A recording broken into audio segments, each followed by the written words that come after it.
Welcome to History Revealed, where we peel back the layers of time to understand the profound influences that shaped our world. Our journey today takes us back to the twilight of the Roman Empire, a sprawling colossus at the cusp of the 4th century CE. Imagine a realm stretching from the wind-swept shores of Britannia to the sun-baked deserts of North Africa.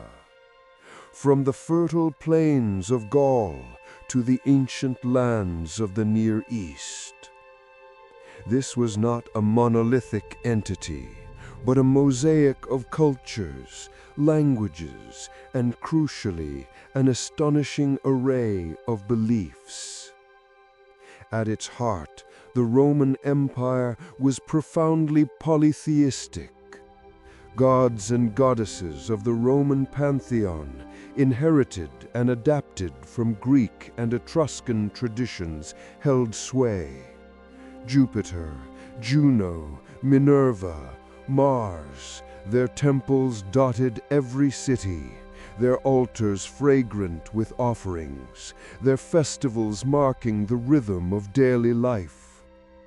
But beyond the official state cults, a vibrant tapestry of other spiritual practices thrived. Indigenous deities from conquered lands were often syncretized, their worship integrated into the Roman system.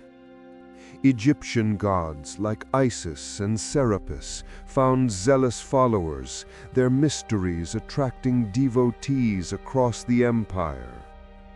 Persian Mithraism, particularly popular among soldiers, offered a disciplined path of worship in underground temples. Philosophical schools, too, offered guidance and meaning. Stoicism, Epicureanism, and Neoplatonism provided intellectual frameworks for understanding the universe and one's place within it, often coexisting alongside traditional religious observances. Cities like Rome, Alexandria, and Antioch were vibrant hubs of commerce and intellectual exchange, where diverse peoples converged, bringing their gods, their customs, and their ideas. The Forum bustled with merchants and senators, soldiers and scholars, all under the watchful gaze of numerous deities. Temples stood alongside bustling markets, bathhouses, and grand basilicas, reflecting a society where the sacred and the profane were intricately interwoven. This was a world teeming with spiritual options, a marketplace of faiths, where loyalties and beliefs were as varied as the empire's vast territories. It is into this intricate, religiously diverse landscape that our story of Emperor Constantine and the evolution of Christmas truly begins. While the Roman Empire outwardly celebrated its pantheon, beneath the surface, a different, unseen faith was quietly taking root. Amidst the grandeur of temples and the clamor of public festivals, early Christians formed a community apart. Their worship was hidden, their very existence a source of suspicion and fear for Roman authorities. Unlike the empire's established cults, Christianity demanded exclusive devotion, rejecting Roman gods and the emperor's divine status. This was not merely a differing belief, it was seen as disloyalty, an act of subversion against the state. Consequently, Christians faced intermittent yet brutal persecution. They were labeled atheists for refusing to partake in public sacrifices and accused of heinous acts by a fearful populace. In this hostile environment, public worship proved impossible.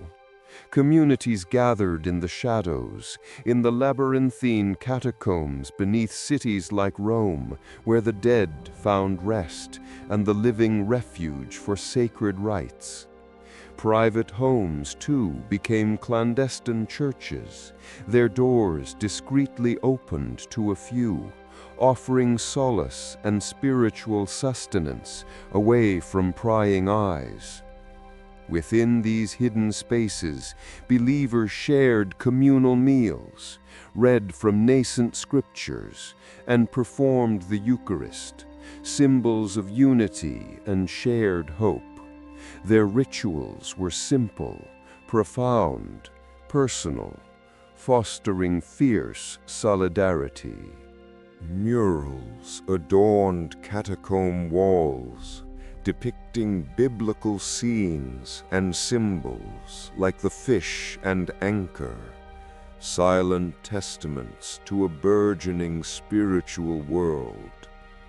Despite the omnipresent threat of arrest, torture, and martyrdom, the Christian faith continued its slow, inexorable spread.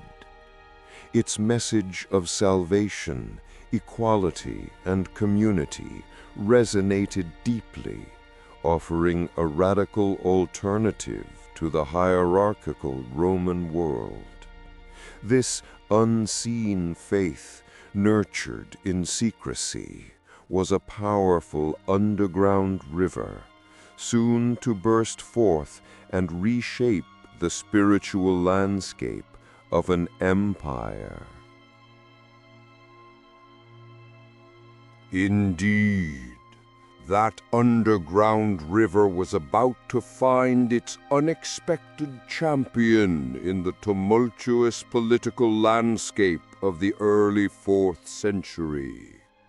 The Roman Empire, far from unified, was embroiled in a power struggle known as the Tetrarchy, a system designed to stabilize imperial rule, but which frequently dissolved into civil war. Among the claimants to power was Constantine, son of Constantius Chlorus, a respected general and one of the Western Roman emperors. Upon his father's death in 306 AD, Constantine was proclaimed Augustus by his troops in Britain, setting him on a collision course with other imperial contenders. His most formidable rival in the West was Maxentius, who controlled Rome itself and much of Italy. The tension between them escalated, culminating in 312 AD, when Constantine marched his legions towards the heart of the empire.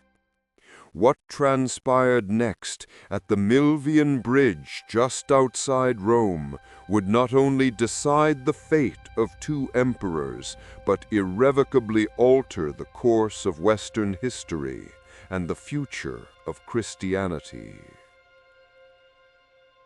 As Constantine's army prepared for battle, ancient accounts, most notably from Lactantius and Eusebius, describe a profound vision. The night before the decisive engagement, or perhaps at midday, Constantine reportedly saw a cross of light in the sky, emblazoned with the words, "In hoc signo vinces."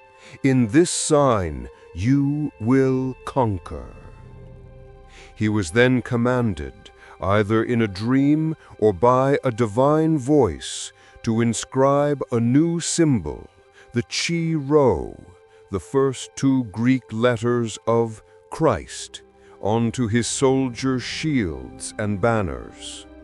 This symbol, a blend of X and P, became his sacred standard. Whether a genuine divine intervention, a shrewd political maneuver, or a combination of both, Constantine embraced this sign. With newfound conviction, Constantine led his forces into battle. The clash at the Milvian Bridge was fierce, but Maxentius's forces were ultimately routed, collapsing as they attempted to retreat across the Tiber River. Maxentius himself drowned. Constantine's victory was absolute, solidifying his claim to the Western Roman Empire. This moment, steeped in religious revelation and military triumph, marked a seismic shift. The persecuted faith, once relegated to the shadows, was now embraced by the most powerful man in the Western world, setting the stage for its dramatic ascent into the imperial mainstream. Constantine's decisive victory at the Milvian Bridge in 312 AD marked not only his ascent to sole control of the Western Roman Empire, but also ushered in a radical new era for Christianity.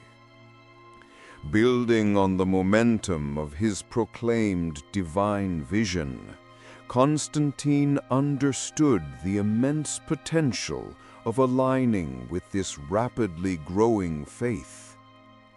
However, it was not a solitary act. Early the following year, in 313 AD, Constantine met with his eastern co-emperor Licinius in Milan.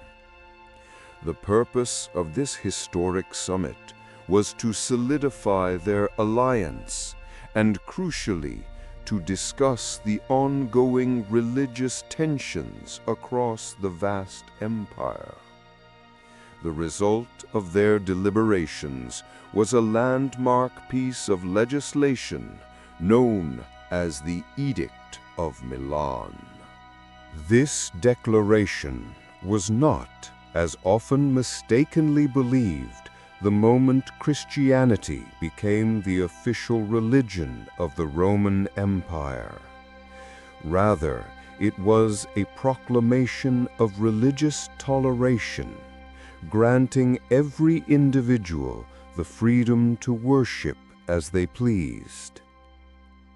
It explicitly extended this freedom to Christians, ending decades, indeed centuries, of intermittent persecution. The edict stated that no one should be denied the opportunity to give their heart to the Christian worship or whatever religion they preferred, thereby allowing individuals to practice their chosen faith without harassment or fear of imperial reprisal. Crucially, the edict also mandated the return of all confiscated Christian property, churches, cemeteries, and other assets to the Christian communities without compensation from the current holders. The edict also mandated the return of all confiscated Christian property, churches, cemeteries, and other assets to the Christian communities without compensation from the current holders. The Edict of Milan fundamentally reshaped the spiritual landscape of the Roman world. From being a clandestine, often persecuted minority, Christians were now legally recognized and protected. This opened the floodgates for the faith to spread openly, to build churches, and to organize publicly. It was a pivotal moment, transforming Christianity from an underground movement into a legitimate and increasingly influential force within the Roman state. While not yet the state religion, the edict provided the fertile ground for Christianity's eventual rise to imperial dominance, a testament to Constantine's pragmatic vision and the enduring power of faith. While not yet the state religion, the edict provided the fertile ground for Christianity's eventual rise to imperial dominance, a testament to Constantine's pragmatic vision and the enduring power of faith. While the Edict of Milan heralded a new era of freedom for Christians, it also presented the nascent church with a unique set of challenges, particularly concerning standardization. Among these was the highly contentious issue of establishing a fixed date for Christ's birth. The New Testament, surprisingly, offers no precise date, leaving early Christian communities to speculate and approximate. Various traditions existed, with some celebrating in April, others in May, and some even in January. This ambiguity fueled theological debates and posed a practical problem for a rapidly expanding faith seeking unified practices across a vast empire. The emergence of December 25th as the celebrated date for Christ's nativity is not straightforward. Historical evidence suggests its rise gained traction in the Western Roman Empire around the mid-4th century. One prominent theory links this choice to existing pagan festivals. Rome, at this time, celebrated the winter solstice with the ancient festival of Saturnalia, a week-long period of feasting and gift-giving, culminating around December 25th. Furthermore, Emperor Aurelian had established the cult of Sol Invictus, the unconquered sun, whose birthday was also celebrated on December 25th in 274 AD. This date marked the rebirth of the sun after the longest night, a powerful symbolic parallel for the birth of the light of the world. This strategic alignment likely served multiple purposes. It provided an accessible entry point for converts accustomed to existing midwinter celebrations, allowing for a smoother integration of new Christian traditions without entirely abandoning familiar festive cycles. Early church fathers, such as Sextus Julius Africanus in the 3rd century, also proposed a theological rationale, the calculus of incarnation.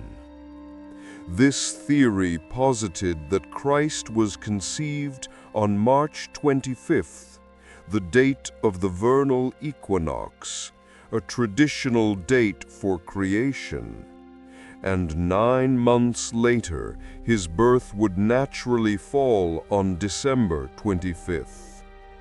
Thus, the selection of December 25th was a masterstroke of both theological reasoning and political pragmatism. It harmonized a deeply significant Christian event with powerful existing cultural observances, helping to cement Christianity's place within the Roman social fabric during Constantine's transformative era.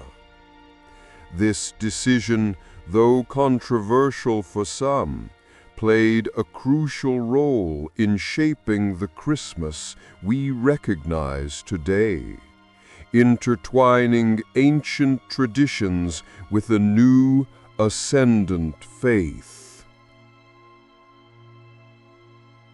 The decision to fix Christ's birth on December 25th was not merely arbitrary. It was deeply intertwined with the existing religious landscape of the Roman Empire, a landscape rich with pagan festivals. This strategic alignment offered a profound symbolic resonance and practical advantages for the burgeoning Christian faith. Chief among these was Saturnalia, an ancient Roman festival celebrating the god Saturn, held from December 17th to December 23rd. This was a time of boisterous revelry, feasting, and public banquets.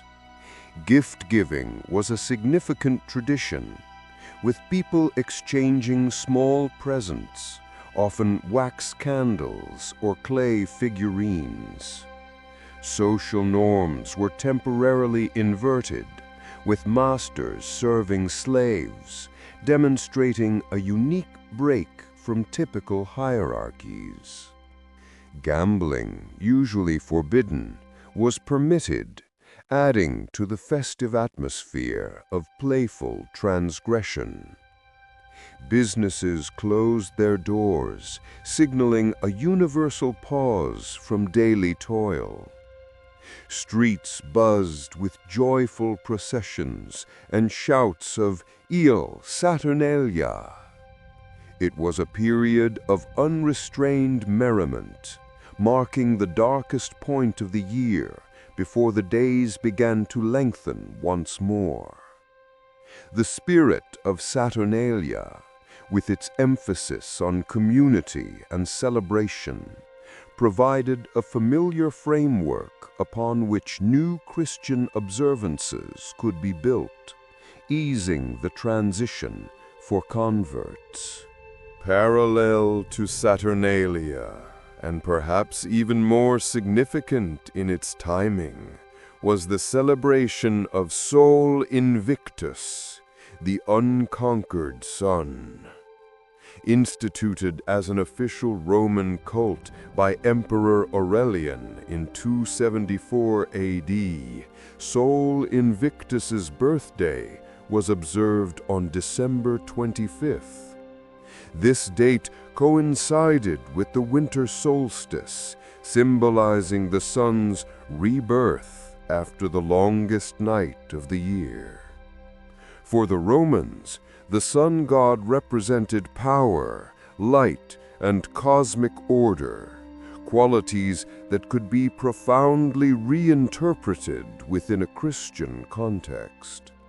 The birth of Christ, the light of the world, and the Sun of Righteousness offered a powerful spiritual parallel to the physical return of the sun, lending profound symbolic weight to December 25th. Thus, the emerging Christian tradition strategically embraced and recontextualized these powerful midwinter pagan festivals.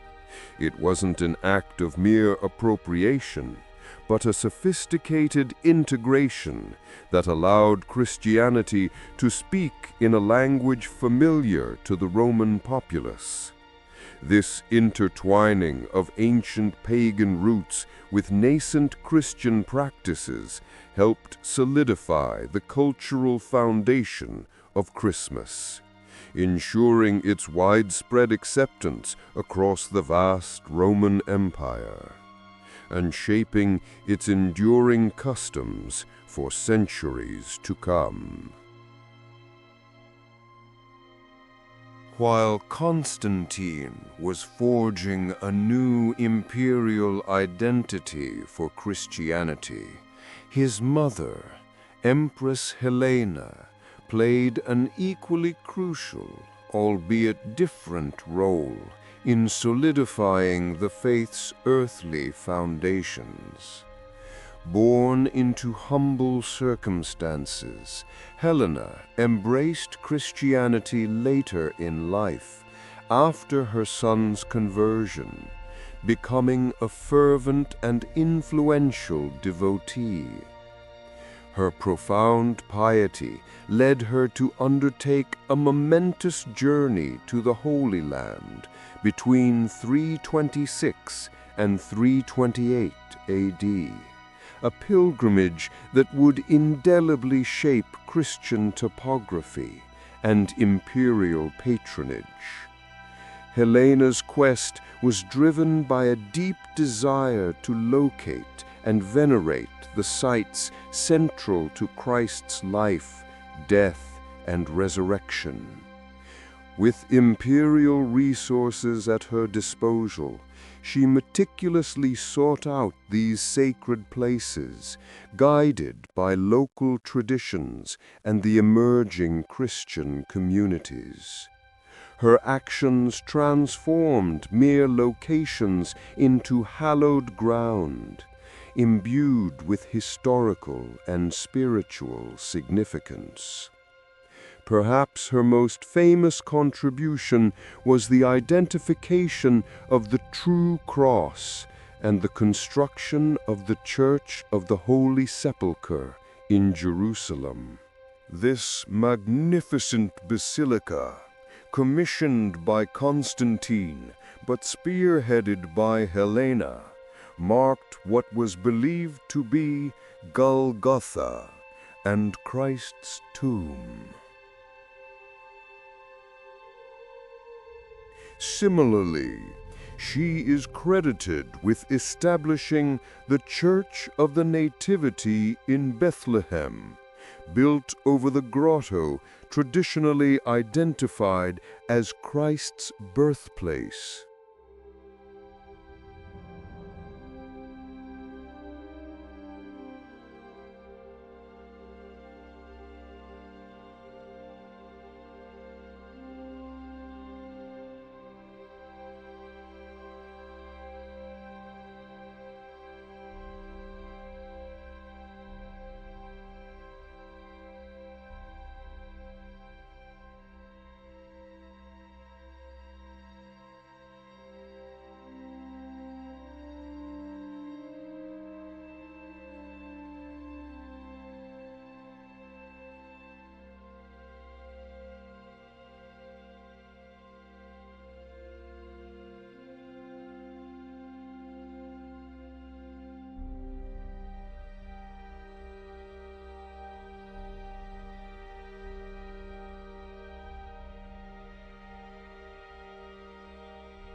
These grand basilicas, adorned with elegant mosaics and rich decorations, became powerful symbols of the empire's new spiritual allegiance, integrating Christian stories deeply into the imperial consciousness and leaving an architectural legacy that endures to this day. Helena, through her unwavering faith and imperial backing, elevated Christianity from a persecuted sect to a globally recognized religion with tangible, sacred anchors in the very land of its origin. With imperial backing, Christianity's presence became tangible. Yet the celebration of Christ's birth, what we now know as Christmas, did not instantly materialize into a universally recognized festive holiday. For centuries, the precise date of Jesus' birth remained a matter of scholarly debate and regional variation. Early Christians focused more on the theological significance of the Incarnation and the Paschal mystery, Christ's death and resurrection, rather than the specific anniversary of his nativity. Indeed, many early Christian writers saw celebrating birthdays as a pagan custom. However, by the mid-4th century, the adoption of December 25th as the date for Christ's birth began to gain traction, particularly in the Western Roman Empire. The earliest definitive evidence for this date comes from the chronography of 354, specifically the Philocalian calendar, which explicitly lists December 25th as Natus Christus in Bethlehem, Judea, Christ born in Bethlehem of Judea. This was not an isolated decree, but a growing consensus, likely influenced by the Roman festival of Sol Invictus and Saturnalia, allowing for a strategic Christianization of existing winter solstice celebrations. Early Christmas customs, therefore, were far removed from the elaborate festivities of later eras. These were often modest, solemn observances. Communities would gather for special liturgical services, focusing on scripture readings from the Gospels pertaining to the Nativity. Homilies would expound upon the mystery of the Incarnation, the divine taking on human flesh. There was an emphasis on prayer, reflection, and communal worship, rather than gift-giving or elaborate decorations. Across the empire, particularly in the emerging Christian centers like Rome, Antioch, and Jerusalem, these nascent celebrations slowly took root. In the Eastern Empire, the Feast of the Epiphany on January 6th often held greater significance, commemorating not just the birth, but also the baptism of Christ and the adoration of the Magi. It took many more centuries for these distinct traditions to fully converge, and for a unified, widely celebrated Christmas to emerge, characterized by the joyful cultural traditions we recognize today. Constantine's era provided the fertile ground, but the tree of Christmas itself would continue to grow and branch out for generations to come. While Constantine's era fostered the initial spread and acceptance of Christianity, solidifying its presence within the empire, the exact nature of Christ and the theological implications of his birth became subjects of intense intellectual struggle. The early church was not a monolithic entity.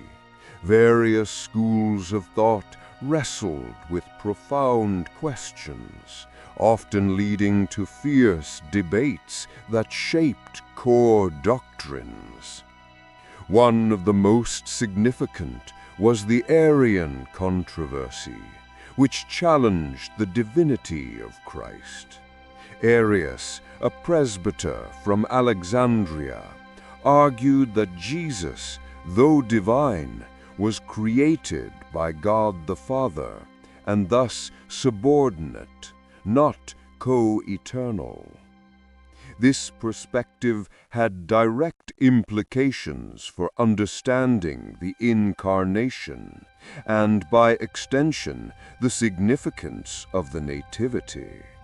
If Christ was a created being, his birth, while important, held a different theological weight than if he was fully divine. These disputes were not abstract academic exercises, but fundamental to Christian identity and salvation. Councils such as the seminal Council of Nicaea in 325 CE, convened by Constantine himself, were called to resolve these dogmatic conflicts. At Nicaea, the bishops vehemently debated the relationship between God the Father and God the Son, ultimately leading to the formulation of the Nicene Creed, which asserted Christ's co-eternality and co-equality with the Father, proclaiming him God from God, light from light, true God from true God, begotten, not made, consubstantial with the Father. This declaration profoundly affirmed the divine nature of the child born in Bethlehem, elevating the theological significance of the Nativity to a central pillar of faith.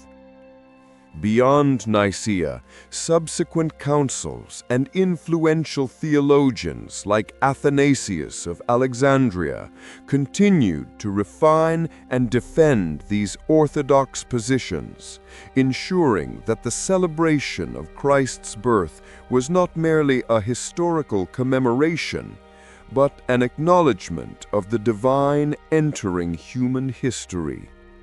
The intellectual rigor and passionate disagreements of these early Christian scholars laid the groundwork for understanding the profound mystery of the Incarnation, an understanding that continues to resonate today.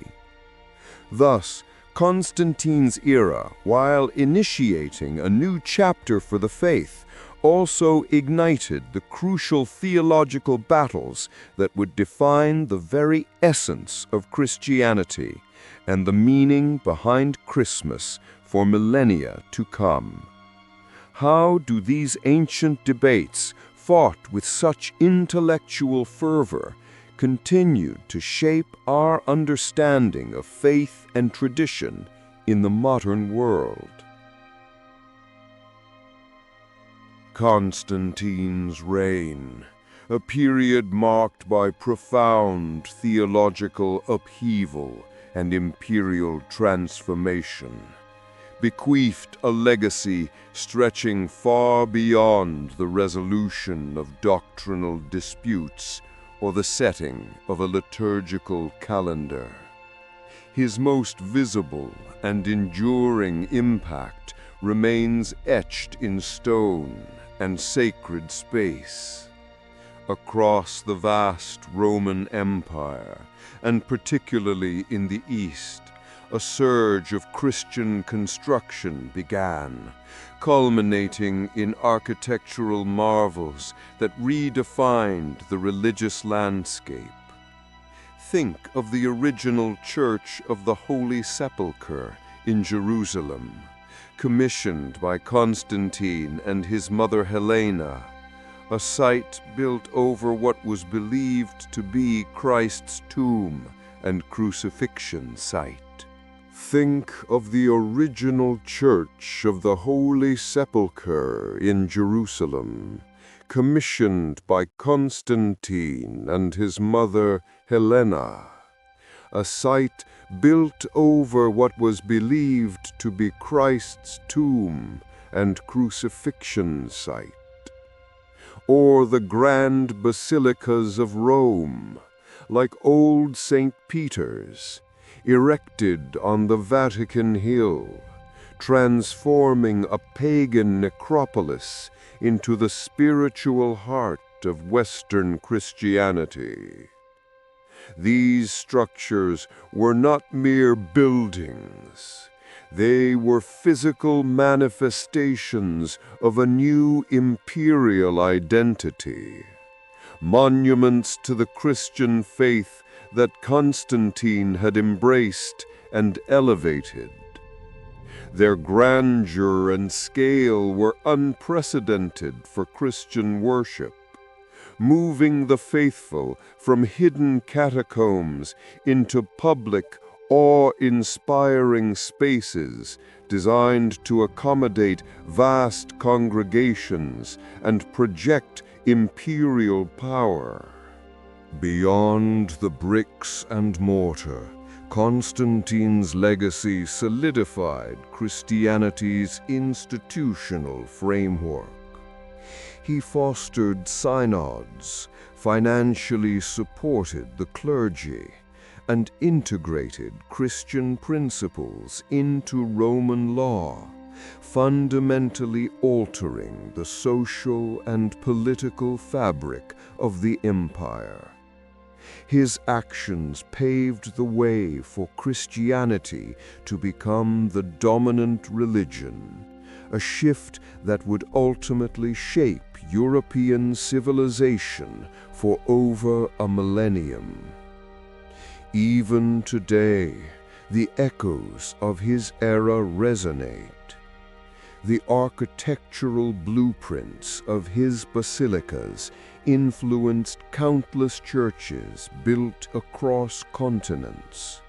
The theological tenets solidified in his sponsored councils remain foundational creeds for millions. The very idea of a Christian emperor intertwining temporal power with spiritual authority traces its roots directly to his reign. As we reflect on Constantine's multifaceted influence, from battlefields to council halls, from the setting of Christmas to the construction of sacred sites, we are left with a powerful question. How much of what we understand as Christianity, its traditions, its institutions, and even its sacred calendar, is a direct result of one emperor's vision and ambition? And in what ways does this ancient legacy continue to shape our modern world, often in ways we rarely acknowledge?